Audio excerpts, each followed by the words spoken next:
Assalamu alaikum wa rahmatullahi wa barakatuh. I welcome all of my friends and students for environmental classes. Today's class is for the 11th, and the topic that we are going to discuss is the relationship between the humans and the environment.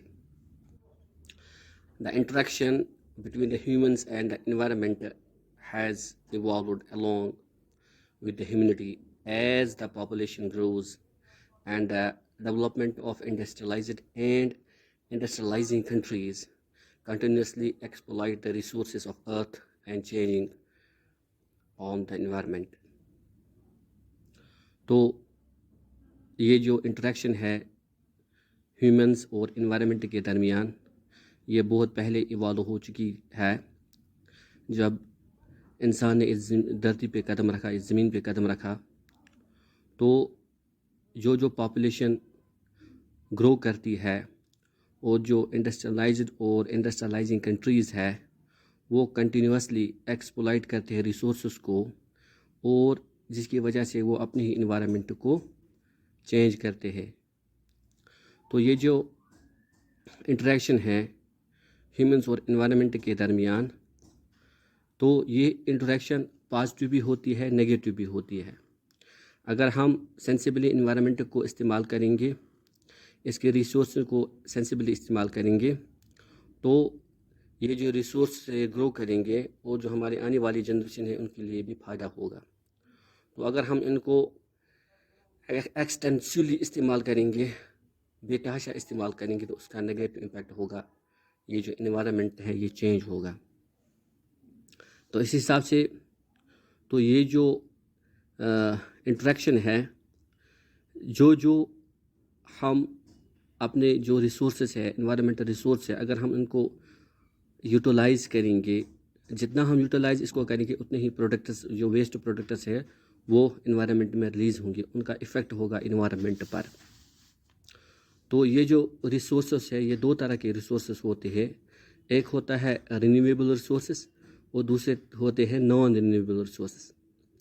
तो renewable resource है जैसे कि for example है forests है, या हमारे जो marine resources है, फ़िशिंग है या फॉरेस्ट्स है। तो अगर हम इनका सही इस्तेमाल करेंगे तो ये रिन्यू हो जाएंगे, तो हमारी जो आने वाली जनरेशन उसके लिए फ़ायदा होगा। जो नॉन रिन्यूएबल रिसोर्स हैं जैसे कि फॉसिल फ्यूल्स है या हमारे जो मिनरल रिसोर्स है, अगर हम इनका ज़्यादा इस्तेमाल करेंगे तो ये डिप्लीट हो जाएंगी, इनकी तादाद कम हो जाएगी, तो इसका भी असर हमारी आने वाली जनरेशन पे होगा।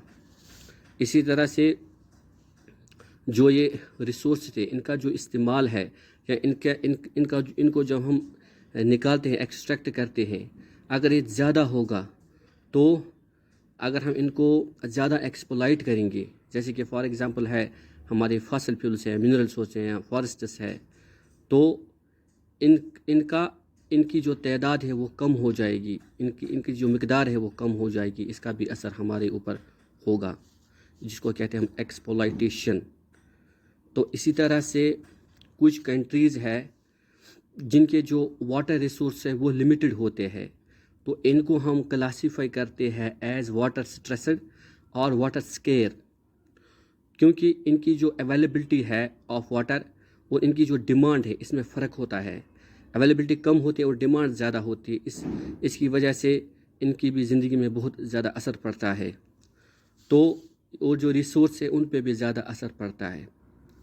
इसी तरह से जो ह्यूमन एक्टिविटी है, जो बहुत सारे वेस्ट्स प्रोड्यूस करते हैं, जितनी ह्यूमन एक्टिविटीज़ डेवलपमेंट ज़्यादा होगी उतने खासकर जो साइंस एंड टेक्नोलॉजी में जो डेवलपमेंट होते हैं, तो वहाँ से ई वेस्ट ज़्यादा जनरेट होते हैं। इलेक्ट्रॉनिक गैजेट्स जो होते हैं इनका ई वेस्ट ज़्यादा जनरेट होता है।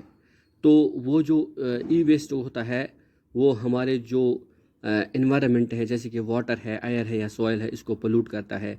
अगर हम इसको अच्छी तरह से मैनेज नहीं करेंगे या अच्छी तरह से इसको डिस्पोज ऑफ नहीं करेंगे, तो इसका भी बुरा असर हमारे इन्वायरमेंट पर ही होगा।